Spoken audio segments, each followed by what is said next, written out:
Assalamualaikum warahmatullahi wabarakatuh. Di video kali ini saya akan membahas satu materi yang cukup sering saya bawakan di dalam kelas-kelas seminar yang saya lakukan. Bahkan materi yang ingin saya bagikan ini menjadi materi pembuka sebelum kita masuk kepada teknik self hypnosis untuk pengembangan diri. Nah, materi yang akan saya share kepada teman-teman adalah materi tentang reframe atau membingkai ulang. Nah, saya ingin memulai dengan satu kalimat bahwasannya apapun kejadian yang pernah kita alami, apapun kejadian yang pernah terjadi dalam kehidupan kita, kita tidak akan pernah bisa merubah kejadiannya. Tapi yang bisa kita lakukan adalah merubah maknanya. Nah, seperti saya katakan tadi, reframe adalah membingkai ulang. Nah, kaitannya dalam kehidupan kita sehari-hari, di sini diharapkan kita bisa membingkai setiap kejadian-kejadian yang pernah terjadi dalam kehidupan kita.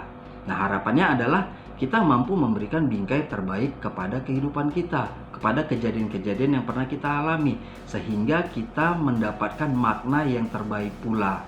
Nah, bukan sebaliknya kita memberikan bingkai buruk pada kejadian-kejadian dalam kehidupan kita. Nah, percayalah kalau ini yang terjadi, maka kita juga akan mendapatkan makna yang tidak baik dari kehidupan kita. Mungkin ini kaitannya dengan pepatah yang sering kita dengar, ada hikmah dari setiap kejadian. Karena dengan reframe ini akan mempengaruhi emosi tubuhnya kita gitu. Jadi ketika kita mampu membingkai dengan positif, maka kita akan menghasilkan emosi tubuh yang positif. Ketika kita membingkai negatif, maka kita akan menghasilkan emosi tubuh yang negatif pula.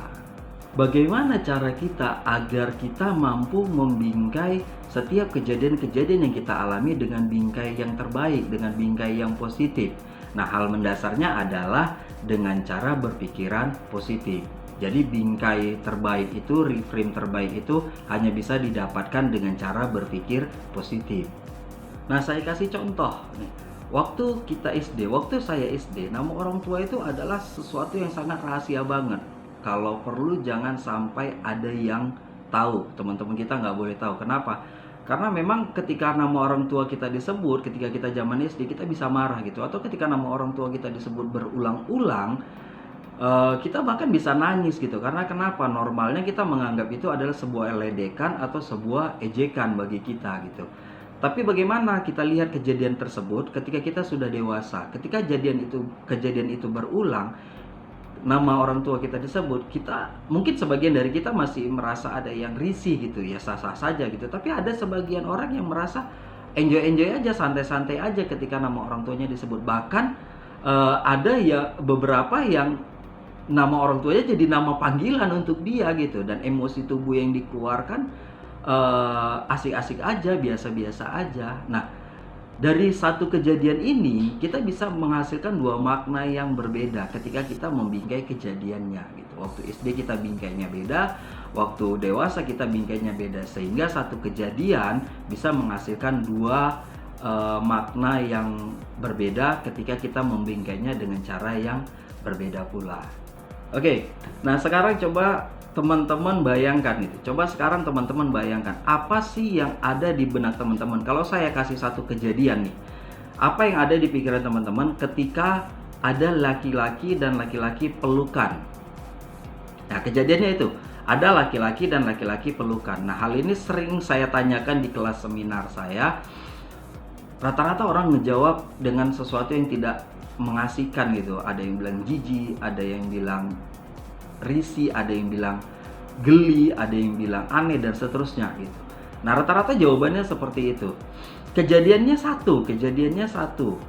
Kejadiannya adalah ada laki-laki dan laki-laki pelukan. Nah, oke, sekarang saya kasih bingkai kejadiannya. Sadar atau tidak sadar, hanya pada saat menonton bola dan pada saat merayakan gol, kita melihat laki-laki dan laki-laki pelukan. Kita biasa-biasa aja, kita enjoy aja. Ada satu pemain bola nyetak gol, dia senang, dia lari ke pinggir lapangan, datang teman-temannya dipelukin. Nah, kita biasa aja itu, kita nggak ada yang bilang tuh ketika mereka pelukan, ih jijik banget, ih aneh banget gitu, ih geli banget tuh, nggak ada gitu. Kita biasa, bahkan kita ikut senang ketika itu tim favorit kita. Nah, artinya di sini adalah kejadiannya yang salah atau bingkai yang kita berikan yang salah. Nah, jadi bagaimana kita memberikan bingkai terhadap sebuah kejadian, maka makna yang kita dapat juga akan sesuai dengan bingkai yang kita berikan. Ketika teman-teman memaknai laki-laki dan laki-laki pelukan sebagai sesuatu yang menjijikkan atau sesuatu yang geli, maka wajarlah emosi yang keluar adalah sesuatu yang tidak menyenangkan. Tapi ketika teman-teman membingkai laki-laki dan laki-laki berpelukan, membingkainya sebagai seseorang yang sedang merayakan sebuah goal, sebagai satu kelompok yang sedang merayakan sebuah kemenangan, maka emosi tubuh yang keluar dari diri kita adalah emosi yang biasa-biasa saja dan emosi yang enjoy-enjoy saja.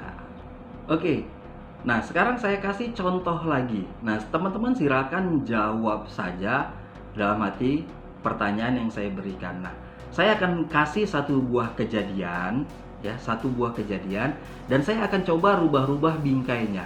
Nah, kita lihat emosi tubuhnya teman-teman seperti apa ketika bingkainya kita rubah, gitu, ya. Nah, kejadiannya simple aja. Ada piring pecah. Oke, ada piring pecah. Nah, coba sekarang teman-teman bayangkan, teman-teman lagi santai, lagi libur, katakanlah hari Minggu, lagi santai di rumah, di kamar, lagi main HP, dengar-dengar musik, chatting, buka sosial media, tiba-tiba teman-teman dengar ada suara piring pecah di dapur. Nah, jedar gitu, piringnya pecah gitu. 0 biasa aja, 1, 2, 3, 4, 10 marah banget. Jadi dari 0 sampai dengan 10. 0 emosinya biasa aja, 10 marah banget. Ketika Anda lagi santai, terus dengar suara piring pecah, 0 biasa aja, 10 marah banget. Berapa sih emosi yang Anda hasilkan? Nah, biasanya orang ngejawab, 0 deh gitu, 1 deh, 2. Biasanya emosinya tidak terlalu besar gitu. Nah, sekarang bingkainya saya ganti. Kejadiannya tetap sama, piring pecah. Tapi ketika Anda cek, piring yang pecah tadi adalah piring dari hadiah beli deterjen. Biasa itu ya, beli deterjen gratis piring cantik. Nah, ketika Anda tahu yang pecah adalah piring hasil dari beli deterjen, 0 biasa aja, 10 marah banget. Berapa sih emosinya? Nah, biasanya masih rendah emosinya. Ada yang bilang 0 gitu, ada yang bilang 1, 2, ya udah beli deterjen lagi nanti dapat juga piringnya gitu. Nah, bingkainya sekarang saya ganti. Ternyata setelah dicek, piring tersebut adalah piring kristal pemberian orang yang Anda paling sayangi. 0 biasa aja, 10 marah banget. Nah, biasanya emosinya muncak nih jadi 10 gitu. Emosinya 10, bahkan ada yang bilang jadi 11, ada yang bilang 100 gitu, melebihi dari yang standar yang diberikan gitu. Ya kenapa? Karena memang bingkainya juga sudah kita kasih yang berbeda, emosinya berbeda. Nah, sekarang saya rubah lagi bingkainya. Benar, yang pecah adalah piring kristal, tapi itu adalah piring kristal orang yang paling Anda benci. 0 biasa banget, 10 marah banget. Berapa emosinya?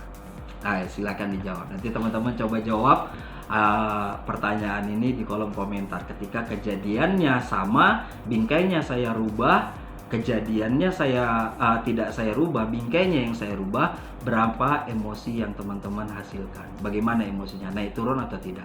Jadi apapun kejadian yang terjadi dalam kehidupan kita, nah marilah kita berikan bingkai terbaik kepada kehidupan kita. Saya jadi ingat gitu waktu saya ajarkan ini kepada mahasiswa-mahasiswa saya dan mereka coba praktekkan. Jadi true story, saya tidak ngarang soal ini. Ada mahasiswa saya ketika naik sepeda motor lagi santai gitu, tiba-tiba dari belakang ada sepeda motor yang agak kencang, ya ngebut deh, sepeda motor yang ngebut, terus dia disenggol gitu. Nah, karena disenggol, mahasiswa saya ini jadi oleng terus jatuh gitu. Memang tidak terlalu parah, cuman pada saat itu kakinya terkilir katanya waktu jatuh itu. Nah, apa yang dia katakan ketika kejadian ini terjadi gitu? Dia elus dadanya, dia katakan, sabar, mungkin orang tadi sedang kebelet gitu. Nah, dia katakan ini kepada dirinya. Dia bingkai kejadian itu daripada dia emosi. Toh juga ketika dia emosi, dia marah-marah, kejadiannya nggak bisa diulang. Kaki yang keselio tadi bukan juga jadi otomatis jadi sembuh ketika dia marah-marah, tapi dia lebih memilih untuk berdamai dan dia katakan, ya udah sabar, mungkin orang tadi lagi kebelet sehingga dia harus buru-buru, sehingga dia tidak memperhatikan ada orang, pada akhirnya dia nyerempet saya gitu. Atau ada mahasiswa saya yang ketika naik sepeda motor dia